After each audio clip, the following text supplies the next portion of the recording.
Well, I'm privileged to have Jonathan Tocq, who's currently, are you still today the Chief Minister? I am until midnight on the 30th of April, yes. All right. And does that apply to all deputies? They all...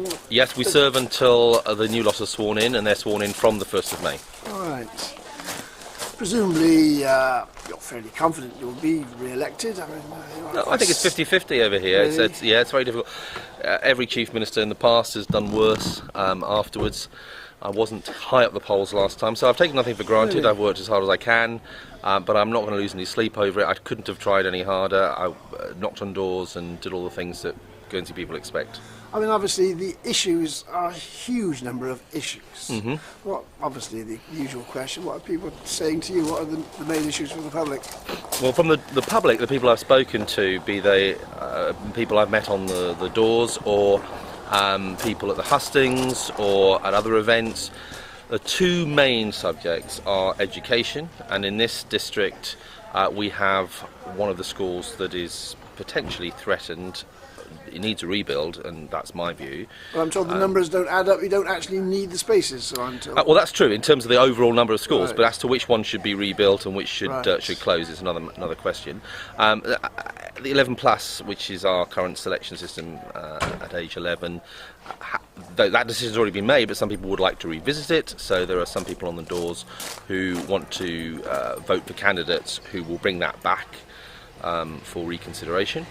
And the other issue, apart from education, is the issue of waste, which you would know from Jersey as We don't sort want of your involves waste. Well, you want our waste. We want our waste, but you won't send it to us. Well, at the moment it's a little bit too expensive. That's the problem, and the cheapest option is actually, bizarrely, to ship it to Sweden via the UK, Right. because a lot of rubbish from the UK is shipped to Sweden, so we get bulk discount from doing that. Right. Is it satisfactory that you've got waste to get rid of, though? Is that... Well, we've got a very successful, I think it's successful, programme of recycling, and that continues to edge up, but it's around the 50% plus mark now.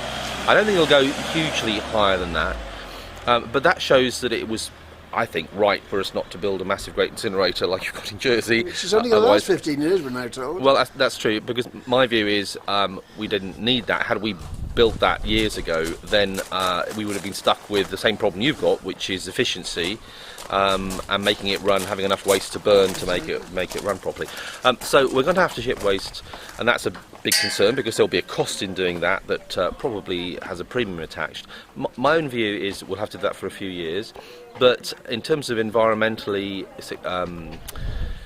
positive ways of dealing with our waste in the future, I think modern landfill will come on board. In fact, we've got one of our main quarries here, which will become available in the next 5 to 6 years. My own view is that with proper segregation and modern landfill techniques, and a small incinerator, or by the time I think technology is advancing rapidly, an aerobic digester, something like that, something small would be By some appropriate. extraordinary circumstance, I don't know quite, you can pump an awful lot of raw sewage out to sea. Yes. But you don't have green lettuce covering your beaches. No, I mean it's the same reason why we have different seafood over here. In shellfish is different in Guernsey, I think, as well. The water runs in a different way here. We're a bit further out into the ocean than you are in Jersey.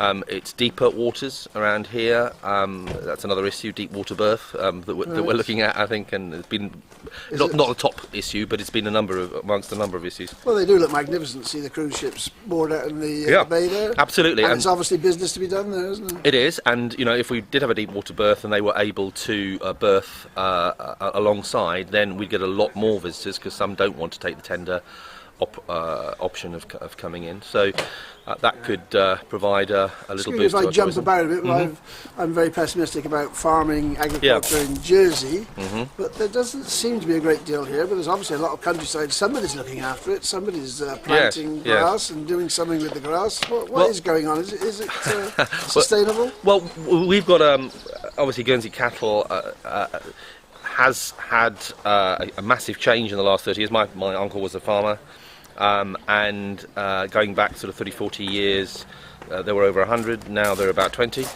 but there's more cattle now than there were before. Well, extraordinary was there's 1,100 dairy farmers in the 1950s. There's now 20 in Jersey. Yeah, well, that's the but they're producing more milk than the population's bringing, and they're selling to the Chinese as well. So more efficient ways of dealing with it, because largely in those days you weren't looking at the sort of techniques that they're using today.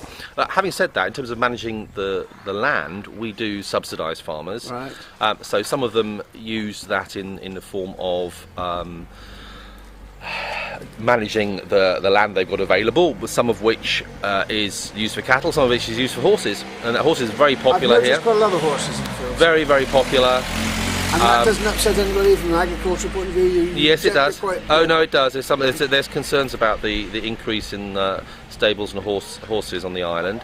But I think it's manageable, and I don't think it's over the top at the moment. It's just we have seen a massive increase in the number of horses in the island. Goats as well, and sheep actually. There's an increase in sheep, which is interesting because sheep didn't used to be very popular over here, but that's seen an increase. Golden Guernsey breed of goat has seen an increase, and pigs. An increase as well, which is interesting because my father used to farm them back years before the war, and then they virtually went down to zero. Now they're back, coming back. You're following Jersey with a black hole. Yours isn't as large as ours, so we could be proud of our black hole. It's much, much bigger than yours.